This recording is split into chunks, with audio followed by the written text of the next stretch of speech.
अगला एक एक्सरसाइज जो है 1.4, उसको मैंने आपको छोड़ा है होमवर्क के तौर, आप करिएगा, नहीं आएगा तो हम बताएंगे, कमेंट करिएगा, जरूर बताएंगे। आगे शुरू करते हैं पॉलिनोमियल। ठीक, तो पॉलिनोमियल में हमें क्या पढ़ना है, तो ध्यान से देखिए, हमें यहाँ क्वाड्रेटिक पॉलिनोमियल की बात करेंगे। किसकी बात करेंगे? क्वाड्रेटिक पॉलिनोमियल और क्यूबिक पॉलिनोमियल। किसकी बात करेंगे? क्यूबिक पॉलिनोमियल यही है, बाकी सिलेबस में नहीं है, तो यहां इसको हम बात करेंगे, ध्यान से देखें।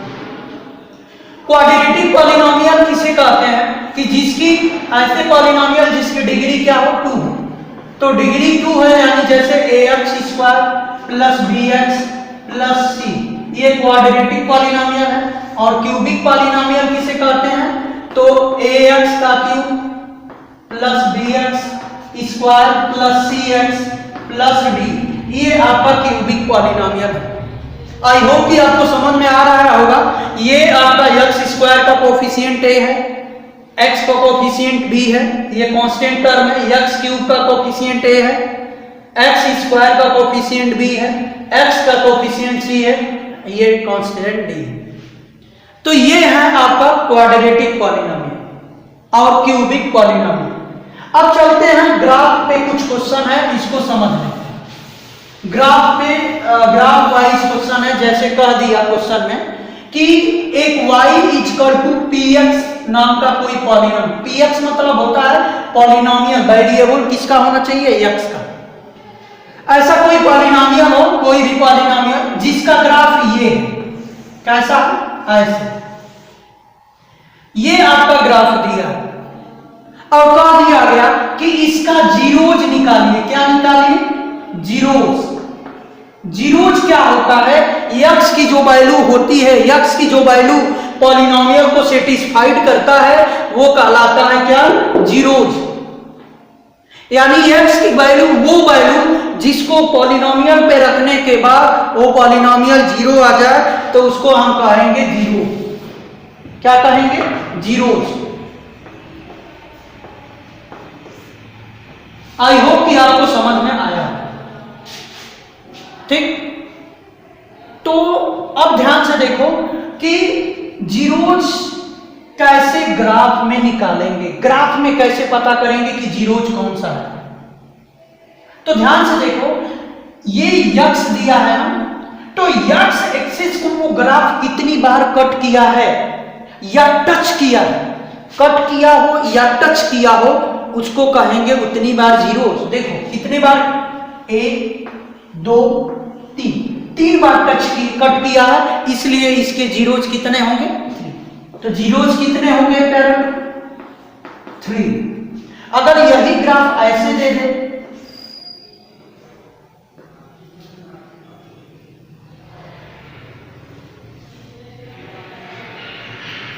ऐसे दे दे, तो यहां भी जीरोज क्या होगा? 1 2 3, यहां भी जीरोज क्या हो गया? 3 हो गया, क्योंकि ये 3 बार टच किया।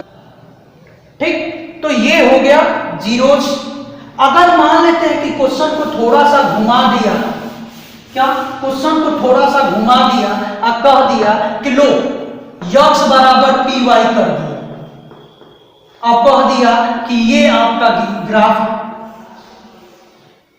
पूछ दिया कि जीरोज कितने होंगे, तो यहां y है ना, इसलिए y एक्सिस को देखेंगे, y एक्सिस को कितने बार कट कर रहा है? 1 बार, तो जीरोज कितना होगा?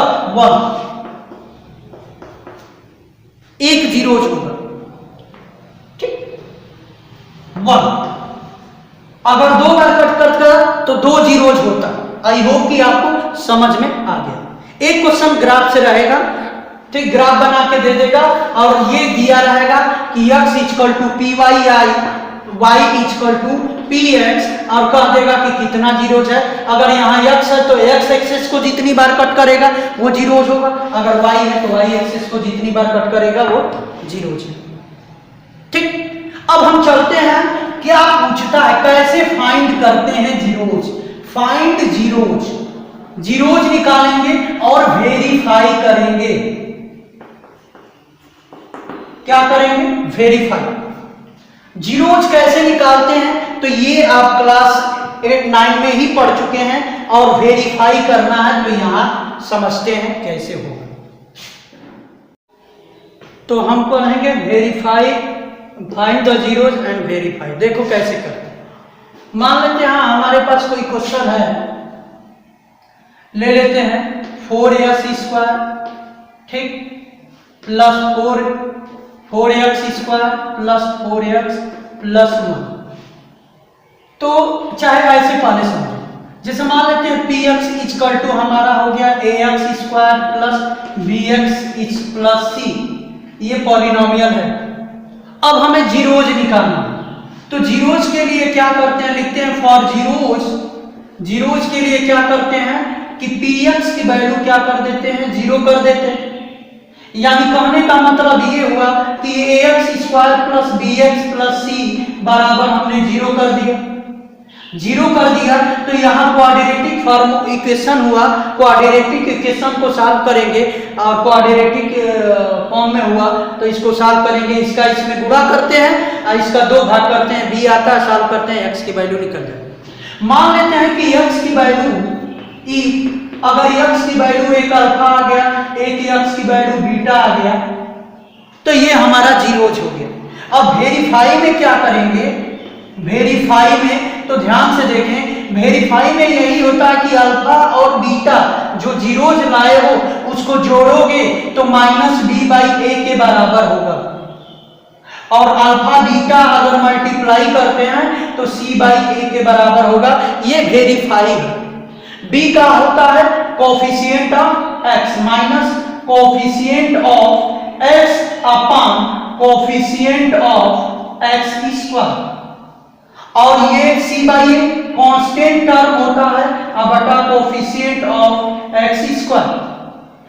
ये तो ये आपका हो गया, ठीक। तो ये वेरीफाई करने का तरीका है। एक न्यूमेरिकल बताते हैं इस पे, देखिए। जैसे एक्सरसाइज 2.2 का एक क्वेश्चन है, एक्सरसाइज 2.2 का एक क्वेश्चन है, क्वेश्चन नंबर 1 का ध्यान से देखें।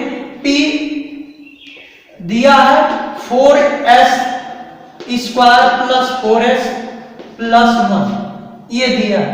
कह रहा है फाइंड जीरोज, तो जीरोज निकालने के लिए क्या करेंगे, फॉर जीरोज के लिए हमने क्या बताया था कि इसको 0 करेंगे। 0 यानी 4s² प्लस 4s प्लस 1 बराबर 0।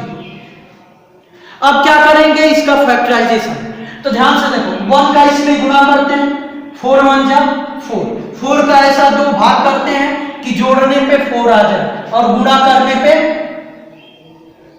ये आ जाए, जोड़ने पे ये आ जाए बीच वाला।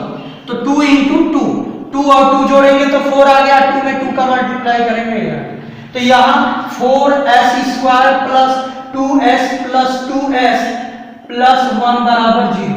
तो यहाँ होगा 2s कॉमन ले लेंगे तो 2s प्लस 1 होगा, और यहाँ प्लस 1 कॉमन ले लिए तो 2s प्लस 1 होगा, इक्वल टू 0।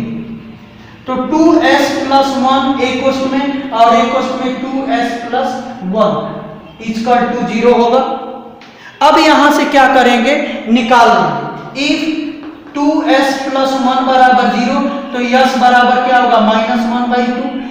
ये लिख लेंगे 2s प्लस 1 बराबर 0 तो s बराबर क्या होगा, -1/2। ये आपका जीरोज हो गया, ठीक। अब हमें क्या करना है, वेरीफाई करना है। क्या करना है, वेरीफाई। तो ध्यान से देखो वेरीफाई कैसे करते हैं, आई होप कि समझ में आया, मिटा दे। चल अब देखो ध्यान से, वेरीफाई करना है तो वेरीफाई में क्या करेंगे, हमारा वेरीफाई क्या करता है, अल्फा प्लस बीटा की वैल्यू आना चाहिए -b/a। लेफ्ट वाली वैल्यू ले लो, alpha plus beta. Alpha beta क्या होता है, यही होता है, ठीक। क्या होता है, ये। इसको मान लो ले, अल्फा की वैल्यू -1/2 और बीटा की वैल्यू मान लो -1/2, ये बन। अब यहाँ -1/2 प्लस -1/2 कितना होगा, जोड़ देंगे तो -1 है। अब -b/c a की वैल्यू निकालो, तो b की वैल्यू -b/a, हमारा क्वेश्चन क्या था 4s² + 4s + 1 = 0, ये था। तो a की वैल्यू क्या होगी 4, b की वैल्यू क्या होगी 4, c की वैल्यू क्या होगी 1। अब रख दो -b यानी 4, -4/a की वैल्यू 4, डिवाइड कर दो -1, तो दोनों बराबर आ गए। तो लिखेंगे therefore alpha plus beta equal to, लिख देंगे लेफ्ट साइड बराबर राइट हैंड साइड, ये ठीक। अब इसके बाद क्या करेंगे, अब इसके बाद करेंगे अल्फा इंटू बीटा की वैल्यू निकालना। अल्फा इंटू बीटा बराबर क्या होता है c/a, लेफ्ट हैंड साइड ले लो, क्या होगा 1/-1/2 इंटू -1/2।